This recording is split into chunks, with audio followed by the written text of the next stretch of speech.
दर्शक नमस्कार, म विश्वास सुवेदी। दर्शक चर्चित टिकटकर तथा आभूषण व्यवसायी तुलसा अधिकारी ठगी प्रकरणमा मुछिएकी छन्। ब्ल्याकमेलिङ गरेर करोडौं ठगेको भन्दै जाहेरी परेपछि उनी विरुद्ध पक्राउ पूर्जी समेत जारी भएको छ। सातो बाटो स्थित हाम्रो अटोमोबाइल्सका सञ्चालक कुमार चिमोरियाले तुलसामाथि सातो बाटो प्रहरी विरुद्धमा जाहेरी दिएका हुन्। साउन 24 गते परेको जाहेरी माथिको अनुसन्धान लगभग अन्तिम चरणमा पुगेको प्रहरीले जनाएको छ। पक्राउ पूर्जी जारी भएपछि तुलसा भागेर चीन पुगेको सातो बाटो प्रहरीको भनाइ छ। प्रहरी स्रोतका अनुसार तुलसाले आफूलाई ब्ल्याकमेलिङ गरेर 4.5 करोड रुपैयाँ र ठूलो परिमाणमा ज्वेलरी समेत लिएको चिमोरियाले आरोप लगाएका छन्। आपसी सम्बन्ध बिग्रिएपछि जबरजस्ती करणीमा फसाइदिने भनेर धम्क्याउँदै पटक पटक पैसा र गरगहना लिएको अनुसन्धानबाट देखिन्छ, प्रहरी स्रोतले भनेको छ। तुलसामाथि सम्पत्ति शुद्धिकरण विभागमा पनि उजुरी परेको थियो। विभागले उक्त उजुरी पनि सातो बाटो प्रहरीलाई नै फरवार्ड गरेपछि यसमा पनि अनुसन्धान सुरु भएको छ। अनुसन्धानबाट तुलसासँग अवैध सम्पत्ति रहेको आधारहरू देखिएको प्रहरीको दाबी छ। स्रोतले भन्यो, हाम्रो अनुसन्धानमा उहाँले अस्वाभाविक सम्पत्ति आर्जन गरेको देखिन्छ।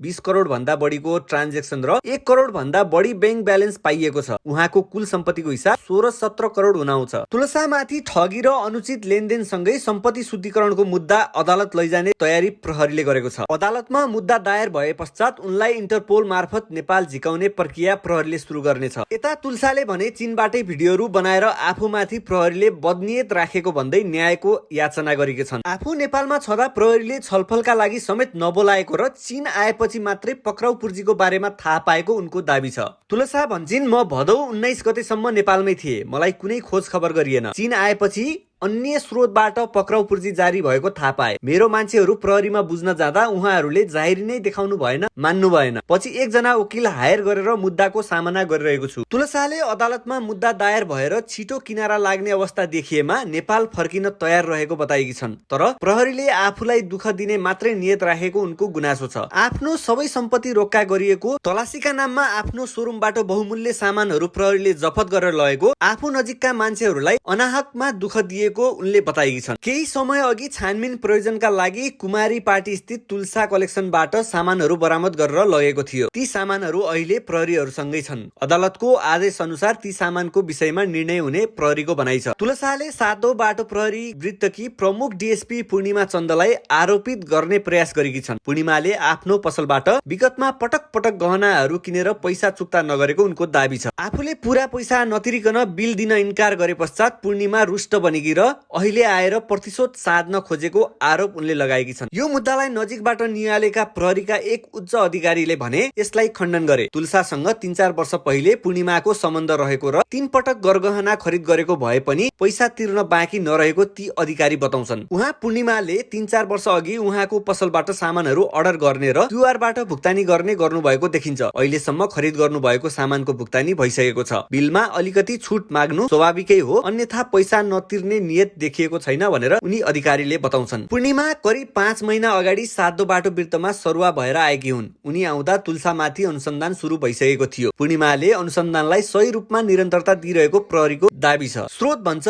तुलसाले टिकटकमा भिडियोहरू हालेर प्रहरीलाई बदनाम गर्ने प्रयास गरिरहनु भएको छ। यदि प्रहरीको काम कारबाहीमा कुनै गुनासो भएमा विभिन्न निकायमा उजुरी दिन सक्नुहुन्थ्यो, तर भिडियो हालेर उहाँले पब्लिक सेन्टिमेन्ट बटुल्ने र प्रहरी अनुसन्धान प्रभावित पार्ने प्रयास गर्नुभएको छ। यसलाई हामीले गम्भीर रूपमा लिएका छौं। तुलसा आफ्नो व्यवसायको सिलसिलामा चीन नेपाल ओहोरदोहोर गरिराख्थिन्। आफू सुरुमा टुरिस्ट भिसामा चीन आएको र पछि त्यहाँ पनि व्यवसाय सुरु गरेको उनले बताएकी छिन्। चीनमा 2 लाख तिरेर कम्पनी दर्ता गरेको उनको भनाइ छ। ललितपुरको भैसेपाटीमा उनको घर छ र उनको एक छोरी पनि छिन्। छोरीलाई अहिले आफूसँग चीनमा राखेर पढाइरहेकी छिन्। नेपालमा आफूलाई बदनाम गर्न थालिएपछि छोरीलाई पनि चीन ल्याएर राख्नु परेको उनको भनाइ छ। टिकटकमा विभिन्न विषयमा भिडियोहरू बनाएर तुलसा चर्चामा आएकी हुन्। सेलिब्रिटीका आपसी वाद विवाद र सामाजिक इस्युहरूमा उनी बोल्ने गर्थिन्। टिकटकमा उनका करिब 3 लाख फलोअर्स छन्। त्यसैले तपाईहरुलाई के लाग्छ? के साँच्चै नै तुलसालाई प्रहरीले फसाउन खोजेको हो या तुलसाले गल्ती गरेकी हुन्? तपाईहरुको आफ्नो अमूल्य प्रतिक्रिया कमेन्ट मार्फत व्यक्त गर्नुहोला।